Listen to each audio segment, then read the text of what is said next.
Hello, everyone, and welcome back to the Premiership Quarter. Today, I'm going to be doing my second video, recapping every trade from the final day and a half of the AFL trade period.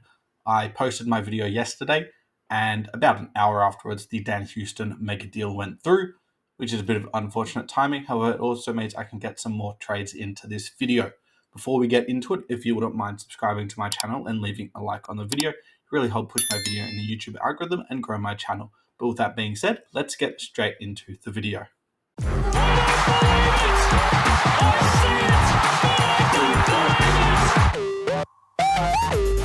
So as I mentioned, the Dan Houston trade went immediately after I posted the video, basically. And so we'll start off with that. So Port Adelaide ends up receiving Jack Lukosius, Joe Richards, Rory Atkins, a first round pick, which is 13, 2 seconds, 29 and 36, and pick 50, whilst giving up Dan Houston a future first round pick and a future second, which was pick 39, and pick 58 as well. For Port Adelaide, definitely didn't get as much value as you could have from for the Houston trade. Obviously, North Melbourne would have been the absolute priority. However, would they have picked up pick 2 in it? I don't think so. It would have been a future first and probably 25 and whatever. And so I don't think that anyway Dan Houston would have wanted to go to North Melbourne. From what I've heard, it was Collingwood or nothing. That's what his manager was looking at.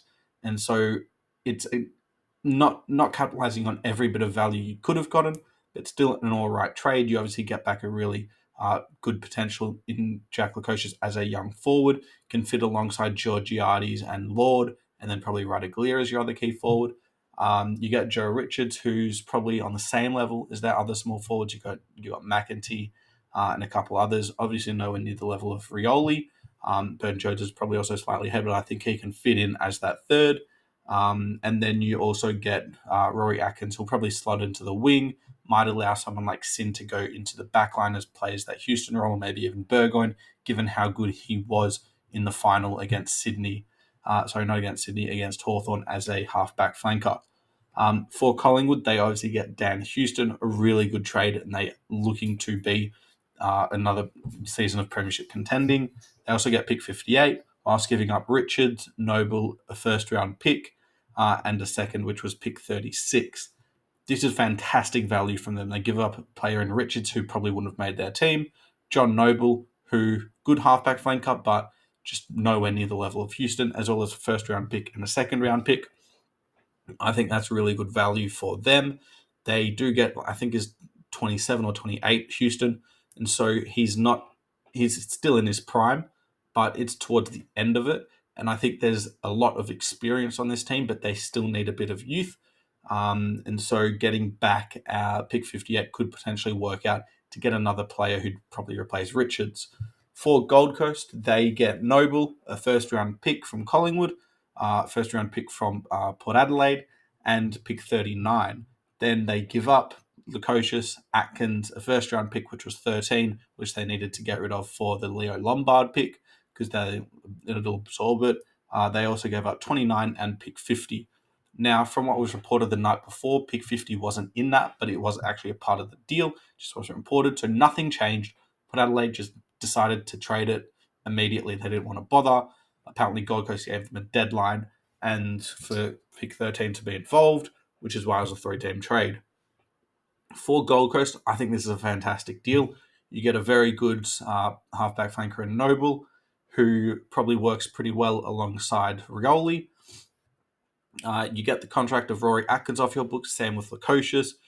He just never really worked alongside Ben King. Did Lukosius, didn't know where he was going to play, whether it was half back, wing, or half forward. You also get rid of the 2 picks, as I said, in 13 and 29 from the bids and get back 39. And you also get 2 future firsts, which is a really good value from them. And I think that they are in a really good position next year for whatever they need. Then we had a dinky little trade between Melbourne and Brisbane, where Harry Sharp, after requesting a trade to Melbourne, found his way there for a third-round pick and a future third, as well as Melbourne getting a third-round pick as well. So Brisbane get 49 and Essendon's third-round pick, and Melbourne get Sharp and Brisbane's third-round pick. So just a simple basically third round pick, approximately 50, mid 50s maybe. Just a very simple trade there. Makes his way potentially similar value to D'Ambrosio. Now, I don't think he's got the potential as what D'Ambrosio had, and I don't think he's going to be able to produce the same output, but I think he could potentially provide some value if someone like an Ed Langdon goes down for Melbourne, because he's a very similar player. Next up, we had the Jay Bolton deal. So Fremantle gave away pick 10, pick 11, and pick 18, and they got back Bolton, 14, and a future third round pick. So essentially, what they did is 10 and 11 for Bolton, and then it was 14 and a third round pick for 18, which is a little bit of an overpay for sure. I don't think 10 and 11 is probably what Bolton's worth, and 14 for 18 and the third is a little bit out of whack, but for Fremantle, it's a player they need. It's excitement in the forward half. He can pair really well, coming at the feet of Tracy, Amiss, and Jackson, assuming Jackson obviously plays as a forward next year. He'll work well alongside Switkowski and Frederick, who'll be those really hard-working small forwards. And then obviously Walters might play a little bit less. They'll be able to rest him, but he could very well still be in their best team. And then there's a couple others as well. Matt Johnson might be getting some game time here and there, but he'll probably be replacing Walters when it's not fit. I really like this for Fremantle. If you need someone to be a match winner inside in the midfield, he can go there, but don't rely on it. I think his prime position is as a small forward, and he doesn't do a lot of defensive work, so it's very risky to play him as a full-time mid, which he just isn't that. But a good trade for Richmond. They get 3 first-round picks and really bolster their draft hand. And Fremantle also get a really solid player who fits very well into their system. So a good trade for both sides. Then Richmond, again, very busy. They trade away Rioli. They get back pick 6 and 23, whilst also giving away pick 51, 61, 70, and 76. So Gold Coast get picks for Leo Lombard, and they also get one of the best half back flankers in the league. It's good business from them. It's a slight overpay, but at the same time, they don't need these picks. They have so much talent that they don't need to be in this huge draft, as they're also already getting Leo Lombard. I don't know if they need to make any more pick swaps. You still can trade pick swaps, just no player involvement until the draft, I believe. But I don't know how much 51, 61, 70, and 76 is going to be worth by the time the bid comes around. So if they need to do a couple more trades, they might have to involve couple of future picks, but they do have that ability. I think Richmond getting pick 6 is great value, and then putting on 23 as well. That's a bit overs for Rioli, and I think it's really good for them. They now have 8 picks in the top 24, and they're able to rebuild really quickly and get a lot of players. I'm a bit concerned by the time 2 or 3 years come around when they're all out of contract at the same time. It's going to be a lot of a salary cap to fill, but by then they might be able to do that because a lot of players have left. Then we had the James Peatling deal. This one happened right at the end, so this is when they're all flying in. So Adelaide get Peatling, a third round pick, and a future fourth, both from GWS, and then GWS receives a future second round pick. This deal's probably about fair trade worth. I think GWS held out long enough to be able to get a future second, and if Adelaide don't fully jump up, it could be back to pick 24 or 25, which is really good value for someone who's barely shown a lot of promise, had only had 5 or 6 really good games in his career. But for Adelaide, I like it. He plays a very similar role to Alex Neil-Bullen, and so how they fit together might be a bit of a problem. How much midfield time he gets will be interesting, alongside the likes of Dawson, Laird, Berry now, Rankin, who's played there. I think that'll be very interesting. Maybe this means that Rochelle will be a full-time small forward and be a proper excitement type player and really damaging there. But I think it's pretty good from GWS's side and maybe a slight overpay from Adelaide. Then we had Caleb Daniel going to North Melbourne. He ends up getting traded for pick 25. I think this is overs from North Melbourne for sure. I think Bulldogs got the best deal out of this. It's probably their best deal that they made all trade period, to be honest, because a mid-second round pick for someone who was just making their team but wasn't really performing.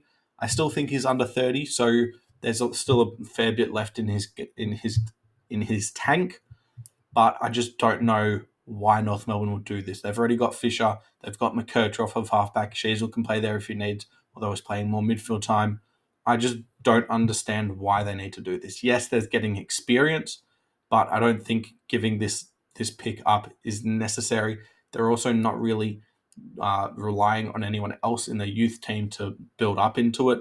So there's a couple of plays that they've almost given up on, which is just a short-term fix. I don't know why North Melbourne gave up so much and didn't get anything back. They could have very easily held out to get pick 48 in return. But for the Bulldogs, when you consider their other trades with the McRae deal that I talked about yesterday, I think it's fine, and they actually got a really good return for this. Then we had the Parker and Constanti deal. Jacob Constanti had actually not requested a trade, but there were rumours of him leaving. Essendon, I believe, were one of the teams interested, and he ends up being part of the Luke Parker deal. It was a swap for pick 44, and I think Sydney, that's a good pick for them. They obviously wanted something a bit more of value, but obviously North Melbourne wouldn't budge, and I don't blame them. He played well in the grand final, Luke Parker. However, he wasn't in the team for a lot of the year. Experienced player, premiership proven, and I think with his experience is going to be a very important player in this North Melbourne setup for next year, assuming he's in there. Then we had the big deal, which was the Barras to Hawthorn. It's ended up where Hawthorn give up a future first round pick, a future second round pick, and a future third round pick, all Hawthorns, as they had the choice between Hawthorns and Carltons. Ended up with Tom Barras and a future fourth round pick, which was West Coast. I think for West Coast, this is a very good deal for them. You end up getting a first, second, and third round pick for something where you're potentially going to get a first, 14, a future first, and I believe you had to give back a third. So you end up getting a really good deal out of this. They're obviously relying on Hawthorn not having as good a year as Carlton, which I agree with. I think that's more likely. But for Hawthorn now, you get your play that you wanted. Slight overpay, but you needed to do it in order to get him in before the trade period finishes. Now you've got a really interesting setup behind the ball where it's going to be Barras, potentially Frost, Weddle, Scrimshaw, Battle, and Sicily. There's going to be a fair bit of movement there. Maybe Scrimshaw doesn't play, maybe Frost doesn't play. Sam Mitchell's going to have a really tough time with how he wants to set up the team. Maybe Weddle plays on the wing. Maybe Sicily plays in the forward line. Maybe Battle plays in the forward line. I think there's a lot of choices that it can go with. And I just think that if this goes wrong, it's going to really hurt them because it wasn't a must. I think with how some of their backline played last year and how fantastic they were, it wasn't a must after they got Battle. I think getting one of them, great. Getting both of them, not a necessity. But still a really good player. We'll see how he goes without a Jeremy McGovern alongside. Then we had the 4-team trade between Geelong, Sydney, St Kilda, Western Bulldogs, and Carlton. So Geelong end up getting Bailey Smith and pick 45. That was the pick that the Saints used to get McRae. And Geelong give up pick 17 and pick 38. 17 went to the Bulldogs, 38 went to Carlton for Kennedy. I think for Geelong, really good trade. They obviously weren't going to be able to get a top 10 pick value back to the Bulldogs. And so 17 and 38 is really good on their side. And to get back Bailey Smith is really good business. I think he could be a fantastic player for them. He obviously really wanted to get there. Had he been taken to the draft, I think a team would have taken him before Geelong. And so it's really important that they're able to get this deal done. And then moving on to the Bulldogs now, they got pick 17 and Matt Kennedy for Bailey Smith and Jack McRae. I think getting a younger player in Kennedy over McRae, someone who isn't a left footer in that midfield now, will also help because I've obviously got Bont, Richards, and Libber, and then McRae just seemed extra. They're now able to get a big body who can potentially back up Liberatore and can also be played around the ground, which is something they didn't have in their midfield. It also now opens up a bit of a spot for Riley Sanders to fill in. Now for St Kilda, they get McRae for 45, which is a good deal. He is 30 or 31. I don't know what contract they'll sign him on, but he'll just immediately replace Brad Crouch. I don't think people understood how important he was to St Kilda's setup in 2023, and obviously missed all but one game in 2024, and it was a huge reason as to why St Kilda was so poor in the midfield. I think adding a really experienced, premiership-proven player is important for St Kilda, and he can help develop and teach some of these younger midfielders. For Carlton, getting pick 38 for Matt Kennedy is pretty good value. He's only 27 and he's in the prime of his career. I think that's good value for them. They can now use that pick to either bid on the Camporellis or potentially use if that gets taken back or whatever happens. Also, just for St Kilda, they traded 27 back for 32 and 45. By the time picks would have walked around, pick 27 would have gone back to like pick 30, and 32 will probably stay around that. So they go back 2 spots and get Jack Macrae, which is really good value for them. So then finally, the last trade of the period was between Essendon and GWS. After hitting a 1-year trigger contract extension, Jake Stringer wanted 2 years and Essendon weren't willing to offer that. After a little bit of tussle and tussle, GWS said no, then they said yes, and a deal was agreed upon for pick 53. I like this from GWS. How he fits, though, is interesting because you've obviously got Cadman and Hogan as your two main targets. Whether he fits alongside Riccardi or as a replacement for Riccardi is also interesting. Maybe it's Callum Brown as a replacement, and then you've got Riccardi, Hogan, and Cadman, and then Stringer as your replacement. Then you got your small forwards of Bedford, Daniels, and obviously Toby Green. I think it could work for GWS.